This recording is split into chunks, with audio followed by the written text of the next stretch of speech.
Hello Internet, Seth Skorokowski, and today we're going to be taking a look at the traveler adventure Islands in the Rift.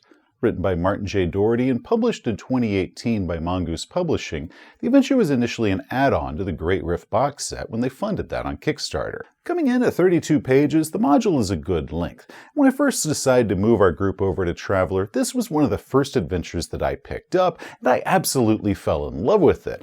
But because my players and I were all new to the game, and I knew that we weren't ready for this, we ended up doing a different campaign first. And then once we were done with that, and I figured we were proficient enough in the system and the Traveler universe, I finally decided that we were ready to start the adventure that I've been wanting to run since we first began playing this game. And my reasoning behind that is, despite what it claims, Islands in the Rift is not a module. Instead, it's really just a framework for a badass campaign set in the Rift sector. Specifically, it's an espionage campaign set in the Great Rift where the travelers are tasked with retrieving a lost Imperial spy ship and then getting it through multiple, potentially hostile nations and back to the Imperium. It's a sandbox adventure in that the travelers are simply given a destination to go to, but how they get there and what happens to them along the way is entirely up to them. Now, during the course of our playthrough, which took us about a year to do, I inserted several mini adventures along the way, several of which of those I've reviewed, several more I haven't, and a few more I wrote myself. However, as much as I love this adventure, I do have a few criticisms of it. There are a number of things that could use some improving, or that game masters should really be aware of before they try to tackle this adventure. First, while the Great Rift box set isn't technically required in order to run it, I found it essential for our game. I also have several tips and suggestions to pass along as a game master who has successfully run this adventure. Hey, and I'm Jack the NPC. I'm here to give it to you from a player's side of things as I get to fly a souped-up U-Haul with a computer full of sensitive data through a web of political intrigue and enemy spies hot on my tail. But before we go any further, I must warn you that there will be spoilers. So any players in the audience, please stop here. Send your game masters this way to see if Islands of the Rift will be right for you.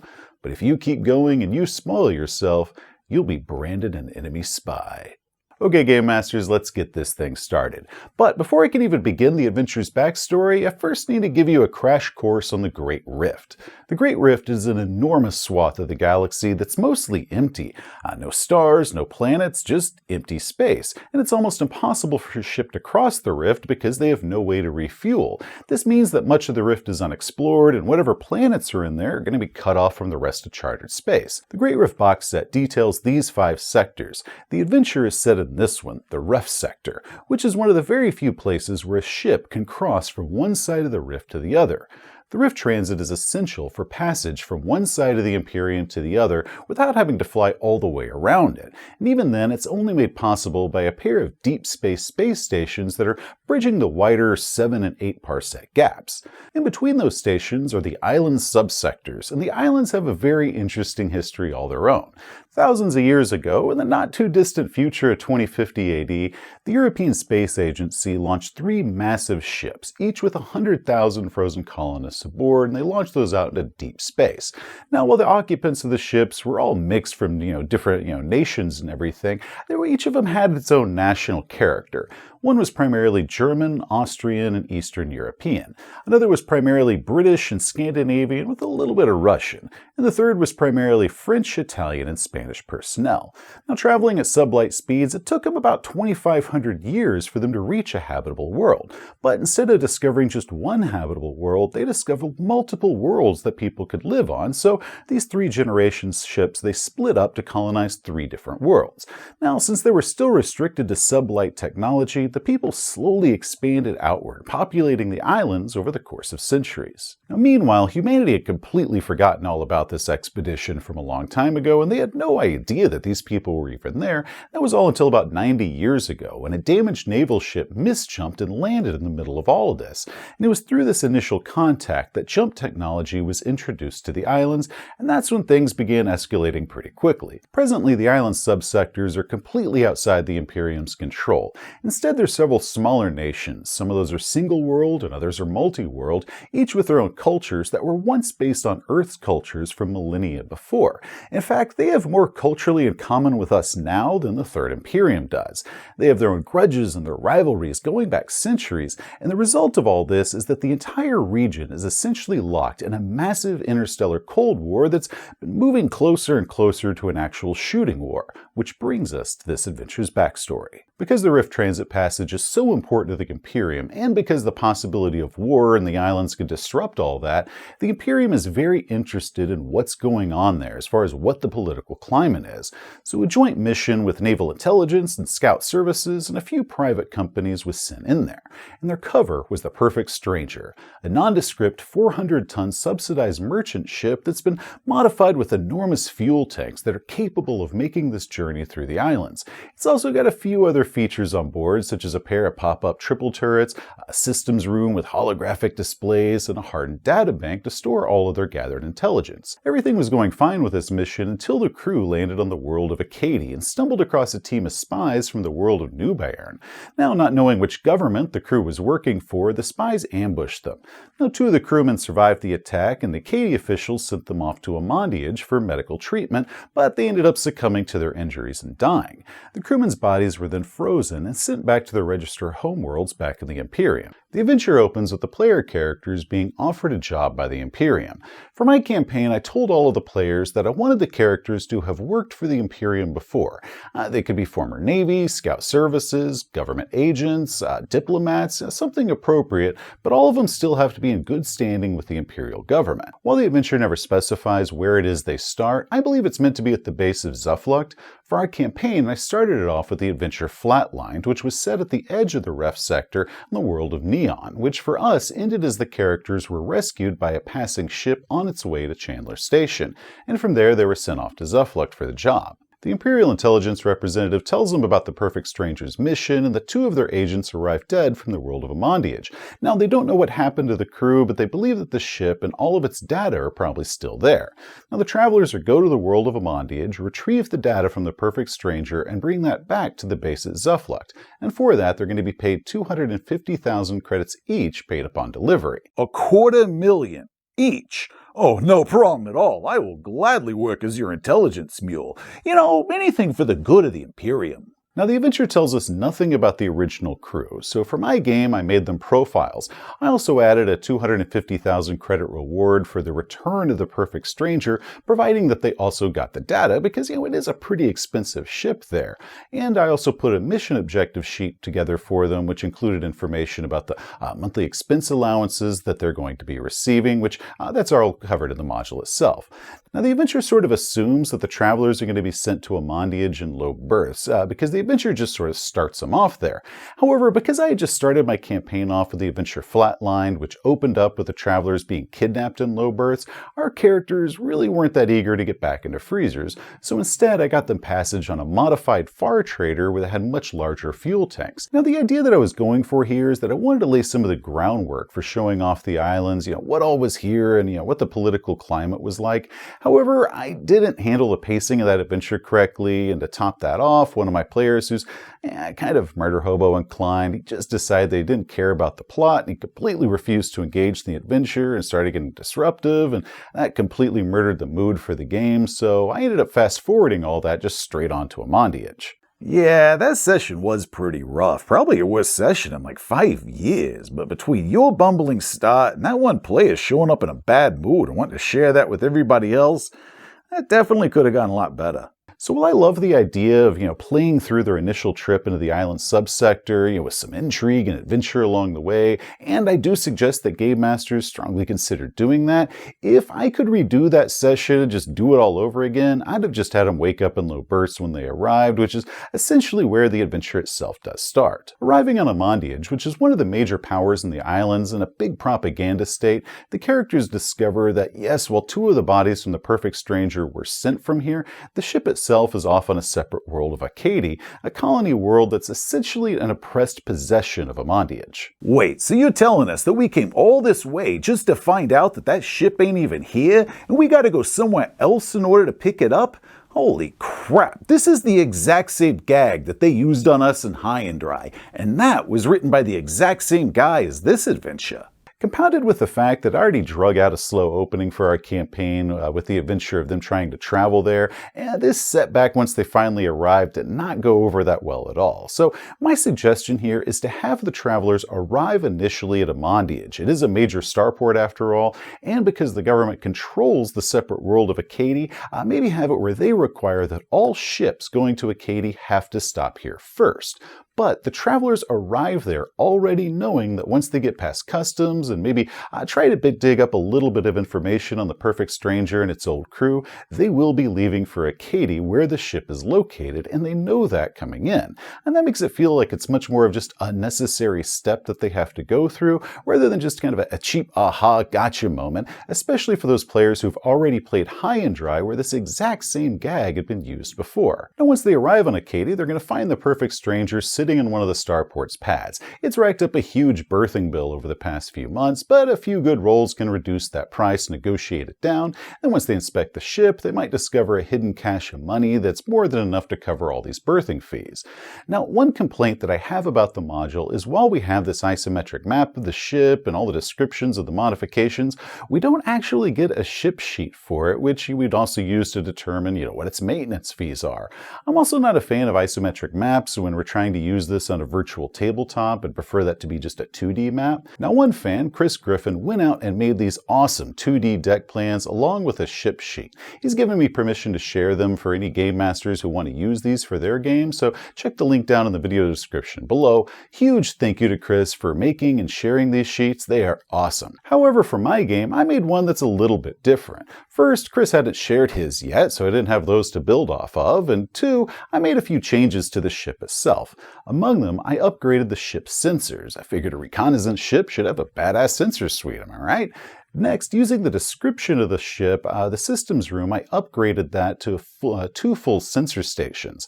I also upgraded the computer and added a second computer for the data core. I also added Fire Control 2 programs because the ship is 4 turrets, which is more than it had gunners, so it was going to need something to be able to shoot these turrets. I also swapped out one of the double beam lasers that was visible for a double sandcaster, giving it more diversity, but also a little bit of defensive capability, which I also helped think sell that look that it's supposed to be a janky old ship with very little firepower. So this is the ship that we used when we did the campaign, and I'm about 80% sure that the math on the ship record sheet is all correct. I really wish I had had a record sheet from the original Perfect Stranger that appeared in the module. That way I could start with that and build up from that, but anyone who wants to use my modified Perfect Stranger can just go ahead and download it from the link below and just feel free to use that. Now the newbie and spies who had taken out the original crew, they've also managed to break into the ship, and they've stolen the data core and all of its information aboard and sent that back to their planet, though there's probably no way they're going to be able to decrypt the information aboard it because it's way too high of a tech level for them, and they've also done a little bit of light sabotage of the ship itself. Ah, great. Not only do we not have that data core, which we kinda need in order to complete this adventure, but our ship is busted and we own a small fortune in berthing fees around here. Not only that, some jerk left a freaking sandwich out when they left this place a few months back, so now this entire ship smells like freaking feet. On the bright side, though, I at least got a free bed to myself, once I can get the washer and dryer fixed, that is. This planet sucks. Now the module sort of glosses past the part where they're going to have to be repairing the sabotage that's been done to the ship. It just simply states that parts are going to be available in the starport, and it might take a few days for them to get everything fixed. So what I did is that I required that the players make several rolls as they go through the process of repairing the ship. So they had to do an engineering check for each of the life support, J drive, M drive, and power plant, and then they had to do an electronics check for the comms, computers, and sensors, and then they had to do just kind of a general mechanic roll, just kind of an overall repairs that they had to do to the ship. So how I did the cost for it is repairs were going to be 1,000 credits each for each item that they rolled for, but it was going to add or subtract, 500 credits for every effect rolled above or below that. So if they rolled really well, it didn't cost them anything. They just kind of welded it together, kind of stuck a couple wires back together, and it was free. But if they rolled poorly, they still were able able to fix it, but it had that increased cost in order to do it. Finally, they were going to have a pilot check just to kind of do its test flight to make sure that everything was working all right, as well as some gunner checks for each of the turrets, though they probably don't want to test out those pop-up hidden turrets while they're at the starport because they don't want anybody to know that they have those, but they'll be able to crawl around the turrets that are visible on the ship, kind of rotate those around, make sure that everything's fine. So each roll took one character a full day in order to do it, and if they failed the roll, they still completed it, but it took them 2 days to do that. Now, while checking the computers out, when they're doing that computer check, they're going to discover a hidden file aboard saying that the original crew had deposited a data stash of their records, a backup on the world of Herzenslust. So once the ship is working, they could just fly off to Herzenslust and retrieve that data and be able to complete their mission. Finally, some good news around here. We just gotta go, holy crap. There's a lot of parsecs away, guys. Now, during all this time, those spies from Nobiern have been waiting and watching for somebody to show up and reclaim this ship. So they've been watching the travelers and trying to determine, which of the other nations it is that they work for. Now, eventually, possibly when some of the travelers are heading in town to buy some spare parts, the spies are going to try to ambush and capture them. That was wild. I mean, the adventure had been pretty tame so far until all of a sudden, it wasn't tame at all. It all started with a couple of us going into town to pick up some spare parts for our ship, but there were all these protests and these riots going on in town, so we were taking a roundabout way there. All of a sudden, a couple guys stepped out of an alleyway with weapons drawn, trying to take us prisoner, but we gave those guys the beatdown. We also stole their cell phones and took those back to our ship, and thanks to some great decryption programs and a pretty killer roll from a hacker as well as a census check, we managed to find out that the rest of those spies were all in a high-rise hotel directly next to the starport, looking down on us for the past couple days we were here. So we went right over to that hotel and we gave those jerks a beatdown. A couple of them got away and all that, but we got a lot of great intel of what they were up to. And that's when we found out about some sort of program they had going on called Operation Blue Tiger. And it looks like they were trying to distribute a bunch of illegal weaponry among this unhappy populace and sow civil unrest and maybe start some sort of civil war or something like that. Anyway, that then led us to a warehouse that they had on the other side of town where they were housing a lot of these illegal weaponry. But we managed to nearly get ourselves blown up by a bomb because they had booby-trapped the door. That adventure was awesome. The module says that the Nobiern operatives have been buying weapons and tech from an Imperial agent to sow unrest and supplying those weapons among the Arcady populace who were oppressed by Amandiage, but I also added how those weapons, they all got those from the world of Kolchi. That way any blame would fall on that world, because if anybody recovered those weapons, they would see that that's the world that they came from. Essentially, they were trying to stir a rebellion here and then trying to pin the blame on that on another nation. Now, one thing that I found interesting with these agents is that they were armed with cartridge lasers, including a sweet one-shot laser pin. So instead of big battery packs like most weapons in the Traveler universe use, these all use small single-use battery cartridges, kind of like bullets. Maybe they've got the battery and some of the more delicate components inside that kind of burn up every time it's shot. So I decided that in the islands, cartridge lasers were the norm. This is just kind of how laser technology had evolved here, so this is how all the worlds used them. So I brought some in that were introduced in JTAS number 3, New Home, which is tech level 13. It's the highest tech level of all the islands worlds. Also had personal defense lasers from the Central Supply Catalog, which is one of the things that I did to flavor the islands with technology that was familiar yet different from anything else that the travelers and the players were used to.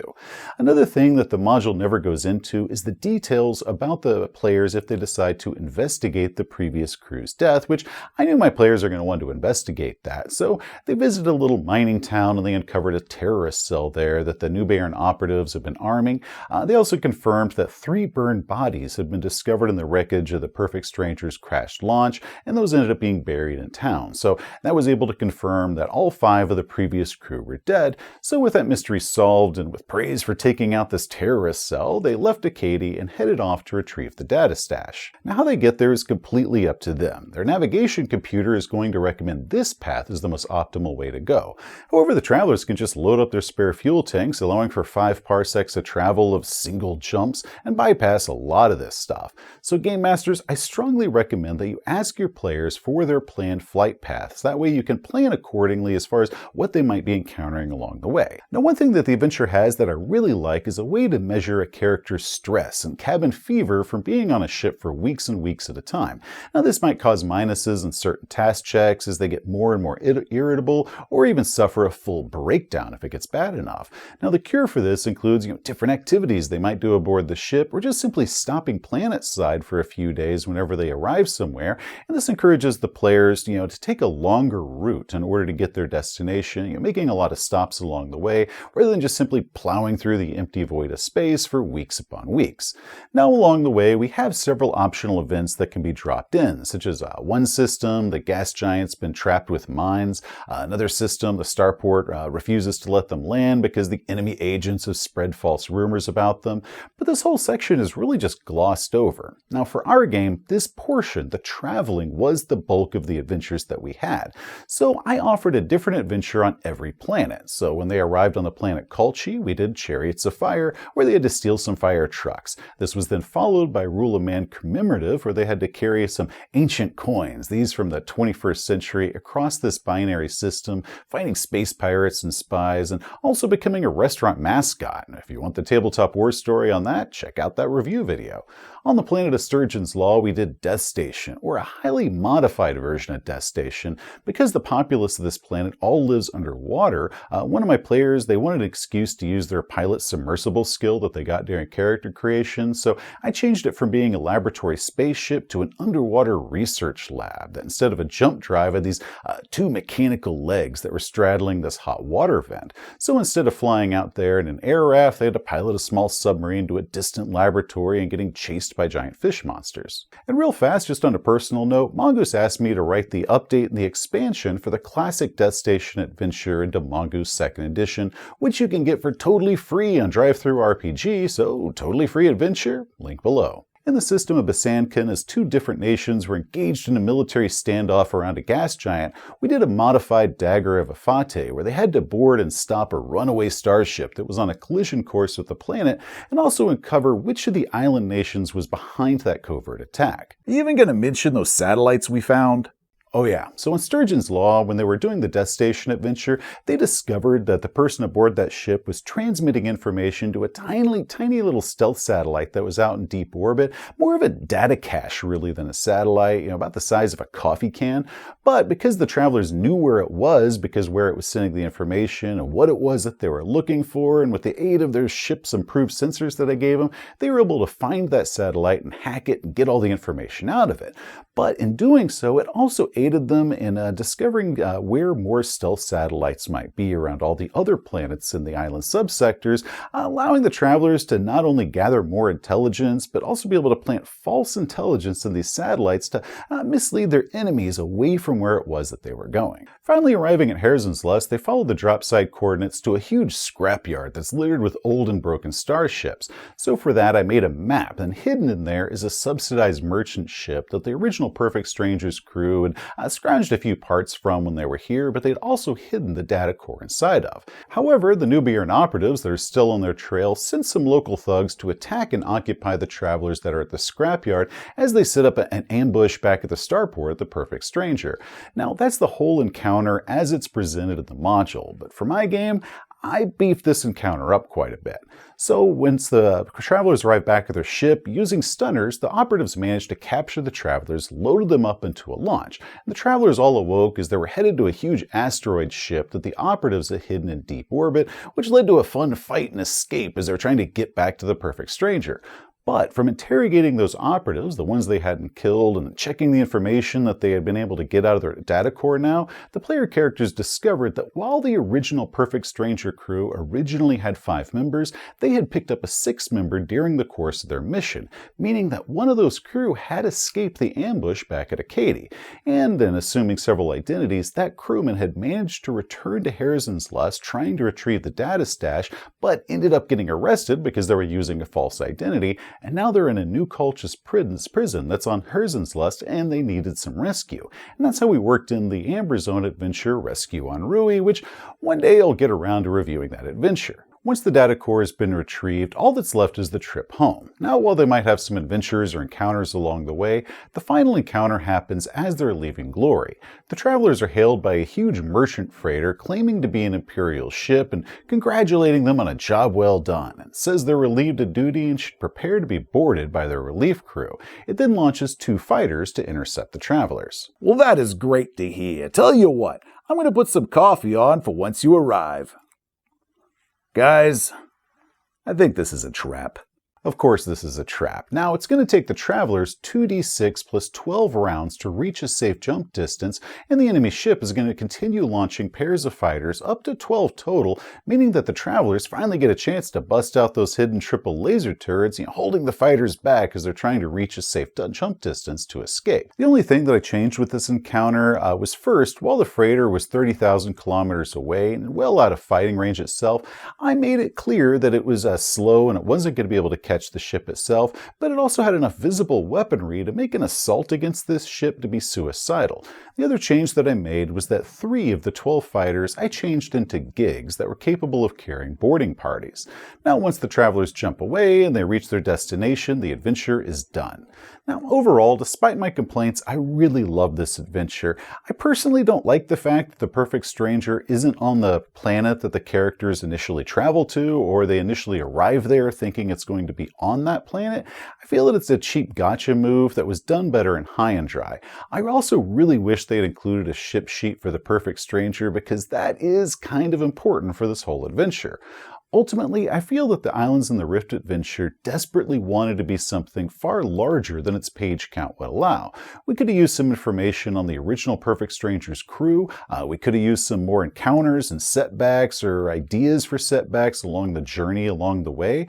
The descriptions that we get for the various planets along the way is extremely limited. It's just a single page for all of them, and that's one of the reasons that the Great Rift set was invaluable for me, because it gave a lot more information about each of these worlds, a whole book just on this sector alone, including deck plans and information for all the unique ships that are found in this portion of space, because those ships evolved just using non-jump technology, and then they only recently started adding jump technology to it, and a lot of the ships are hollowed out asteroids, or they just kind of look weird because they're these long haulers that are meant to only be going off maneuver drives for these vast distances through space. So I kind of find the whole sector just to be really cool and really unique. So outside of the missing ship roster sheet that's got all the Perfect Stranger stats on it, I feel that Islands in the Rift, if used in conjunction with the Great Rift box set, gives a game master everything they need, as well as all the tools to fill in all the other missing things. And that sounds a bit weird for me to say, because normally when an adventure has blank portions that the game master needs to fill in, I get angry at that. Some gamers claim that, those are just benefits, opportunities for a game master to fill in all those missing details, which I personally don't buy that excuse. A game master can always change or add to what's already inside of a module, but to require them to fill in the blanks, that really only irritates me. I always feel like, why did I bother buying this adventure when I have to do half the work finishing it up? However, a very few adventures out there, and Islands in the Rift being one of those, hit that perfect balance where it gave me just enough, but it also inspired me to want to fill in all those other details, where I'm excited to add more details to this adventure. It also helps that of all the different sectors that I've read in the Traveler universe, the island subsectors are by far my favorite. So maybe that's just me, because I really like this location. Once again, in the video description is a link for the various handouts that I made for our campaign. I don't need these anymore, so maybe some other game masters out there could use them themselves or draw inspiration for them, as well as copies of Chris Griffin's Perfect Strangers deck plan, and as well as the ship sheet, which those look fantastic, way better than anything I could have put together. So once again, thank you very much for that, Chris. You can pick up a PDF for the adventure at DriveThruRPG and physical copies at the Mongoose website. If you're looking for a covert-style campaign framework with a wonderful setting, I highly recommend checking this one out. Hey, thanks for watching. If you enjoyed the video, please give it a thumbs up. If you want to see some more of our stuff, such as game reviews, or how-tos, or entire series on how to play Mongoose Traveler, just hit that subscribe button. Till next time, travelers, you have a great day. You know, you failed to mention the saddest part of this entire thing was that you were so excited to play this campaign that you picked up and painted a model of the perfect stranger, complete with a little launch that had a magnet so it could click on and off, but then quarantine happened and we played this entire campaign start to finish without you getting to use that model a single time. That was a total bummer.